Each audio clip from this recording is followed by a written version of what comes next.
Back story recap. थोड़ी सी back story refresh करते हैं। शुरू में मार्वल का प्लान था कि बॉर्न अगेन को एक फुल सीजन के रूप में रिलीज करेंगे, लेकिन प्रोडक्शन के बीच में उन्होंने पूरा शो ही ओवरहॉल कर दिया। लगभग 5-6 एपिसोड शूट हो चुके थे जब मार्वल स्टूडियोज ने कहा अरे ये कुछ सही नहीं लग रहा, तो उन्होंने ज्यादातर चीजें स्क्रैप कर दी और नए सिरे से शुरुआत की। इस बार नेटफ्लिक्स डेयरडेविल सीरीज से कनेक्ट करके, और सच कहूं मुझे ये डिसीजन बहुत पसंद आया, क्योंकि जो कुछ भी डेयरडेविल सीजन 3 में हुआ था उसका सीधा कनेक्शन है अभी के इवेंट से, खासकर इस एपिसोड से। तो चलो शुरू करते हैं। एपिसोड 8 की ओपनिंग होती है बुल्सआई यानी डेक्स के साथ, जो एक बिल्कुल अंधेरे अकेले प्रिजन सेल में बंद है। उसके पास कुछ भी नहीं है अंदर। क्यों?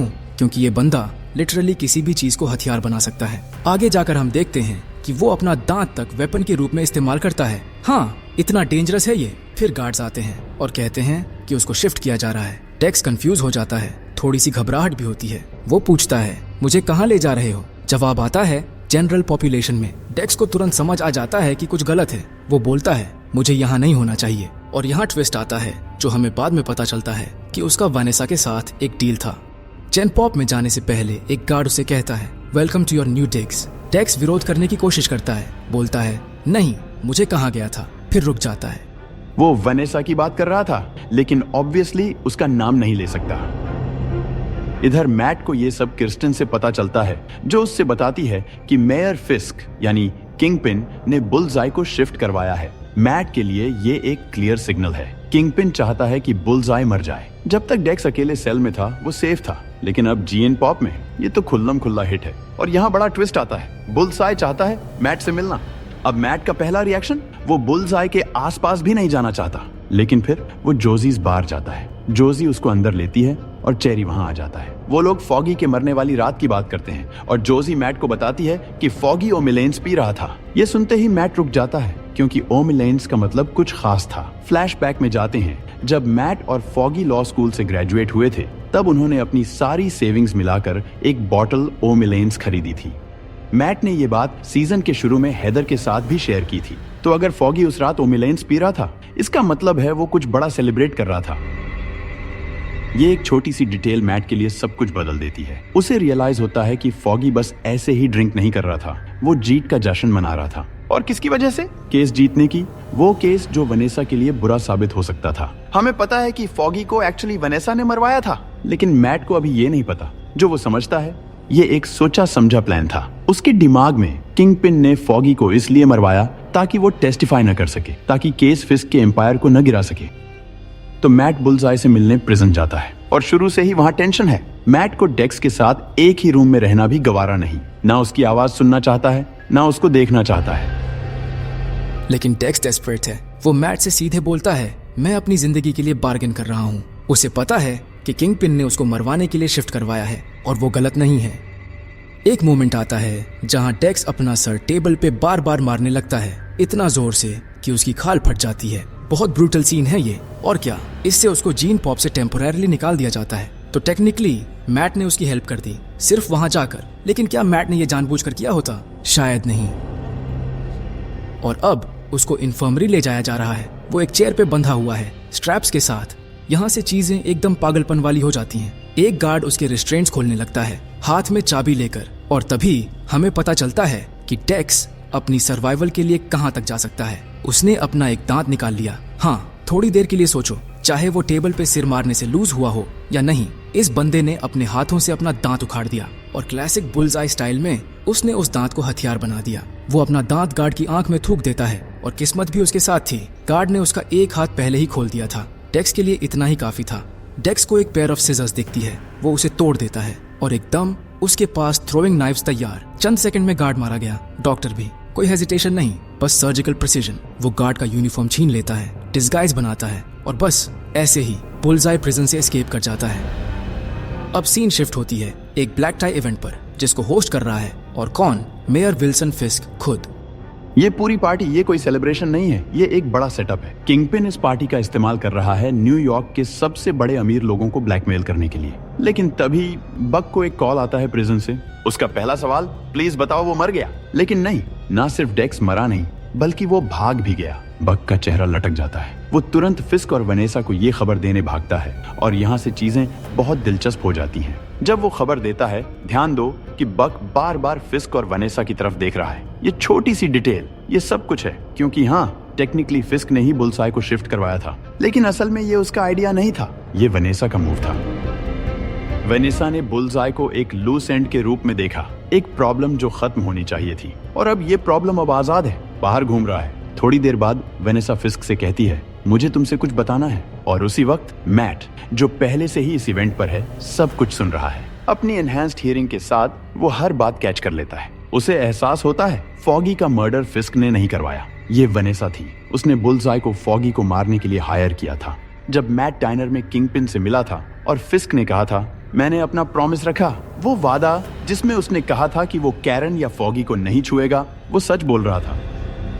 अब थोड़ा फ्लैशबैक में चलते हैं। एपिसोड के शुरू में हमें एक बहुत इंटेंस सीन मिलता है फिस्क और वनेसा के बीच। किंगपिन एक बोल्ड डिसीजन लेता है। वो अब कोई सीक्रेट्स नहीं रखना चाहता, वो सब कुछ खोल के रख देता है। वो वनेसा को एक प्रिजन सेल में ले जाता है और वहाँ एडम है, वो शख्स जो सब कुछ जानता है। फिर वो टेबल पे दो चीजें रखता है, एक चाबी और एक गन। वो सीधे नहीं बोलता, लेकिन मैसेज क्लियर है, अगर मैं तुम्हारे साथ नहीं हो सकता तो मैं हो ही नहीं सकता। वनेसा ही उसकी दुनिया है, नो लाइज, नो सीक्रेट्स, बस वो दोनों।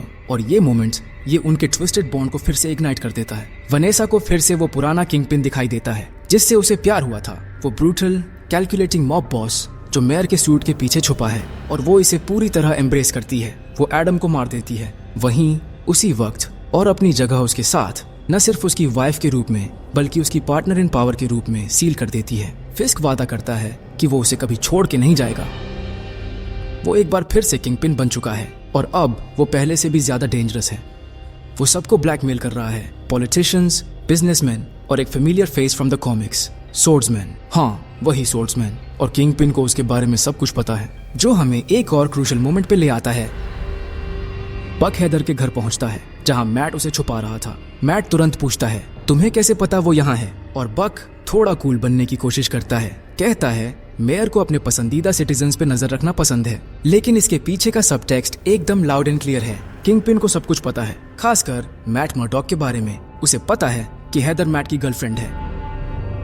ये कोई रैंडम मूव नहीं था, वो शुरू से ही मैट पे नजर रखे हुए है। किंगपिन, या ज्यादा सही कहूं तो वनेसा ने हेदर के साथ एक लंबी चाल चली है। उसको अपना मैरिज काउंसलर हायर करना, हेदर का ट्रस्ट जीतना, उसके करीब आना और इससे इनडायरेक्टली मैट के करीब पहुंच जाना। क्योंकि अब मैट मर्डॉक को तोड़ने के लिए कोई बार्गेनिंग चिप चाहिए तो हेदर उनके रेडार पे है, बेट के रूप में, हॉस्टेज के रूप में, डेयरडेविल को कंट्रोल करने के लिए एक तरीके के रूप में।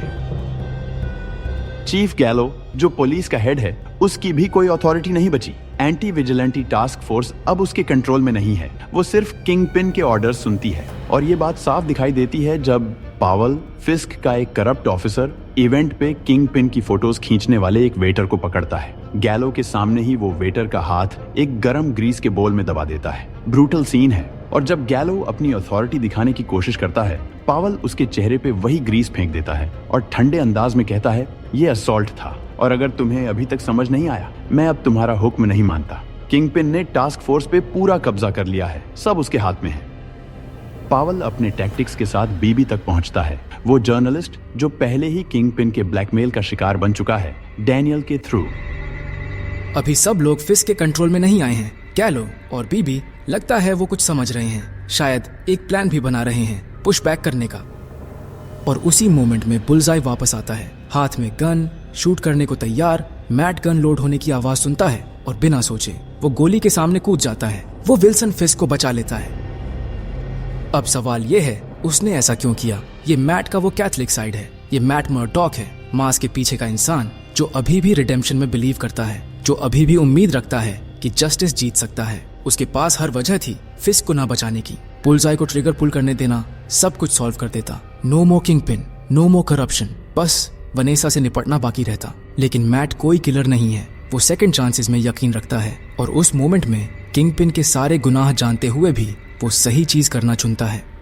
तुम सोच रहे होंगे कि इससे मैट को थोड़ी गुडविल मिल जाएगी ना, उसकी जान बचाई है आखिर। लेकिन अगर तुमने फिनाले का ट्रेलर देखा है तो तुम्हें पता है बात ऐसी नहीं है। हमें दिखाया गया है anti vigilante task force Matt Murdock के अपार्टमेंट पे रेड मारते हुए। हमें उसको उनके साथ लड़ते हुए देखा है, तो मैट ने उसकी जान बचाई, फिर भी किंगपिन उसके पीछे पड़ता है। क्या इसका मतलब किंगपिन टास्क फोर्स को मैट का डेयर डेविल वाला राज बता देता है? शायद उसको बताने की जरूरत भी नहीं, बस एक इशारा ही काफी है और वो चले जाएंगे। जवाब शायद वनेसा के पास है। उसको पता है कि मैट को अब सच पता चल गया है कि फॉगी को उसने ही मरवाया था और वो इसको लाइटली नहीं लेगी। वो फिस्क से कहेगी, मैट को पता है, वो लॉयर है, वो डेयर डेविल है, वो हमारे बनाए हर चीज के लिए खतरा है, हमें उसको खत्म करना होगा। और इतने सालों बाद वनेसा को वापस पाने के बाद फिस्क अपना बोट हिलाना नहीं चाहता। वो मान जाता है। प्लस उसने मैट को वार्न भी किया था, कहा था कि डेयर डेविल बन के वापस मत आना वरना कॉन्सिक्वेंसेस होंगे। तो चाहे मैट ने उसकी जान बचाई हो, फिर भी उसको एलिमिनेट करना पड़ेगा। यही वो मोमेंट है जहां उसे रियलाइज होता है कि जस्टिस फेल हो गया है, सिस्टम काम नहीं करता। बस एक और बचा है फिनाले के लिए। कमेंट्स में जरूर बताना कि आपको ये कैसा लगा। हमेशा की तरह इतना प्यार देने के लिए बहुत शुक्रिया और अपडेट्स के लिए सब्सक्राइब करना ना भूलें। मैं मिलता हूं आपसे अगले वीडियो में। अपना और अपनों का ख्याल रखिए। Thanks for watching.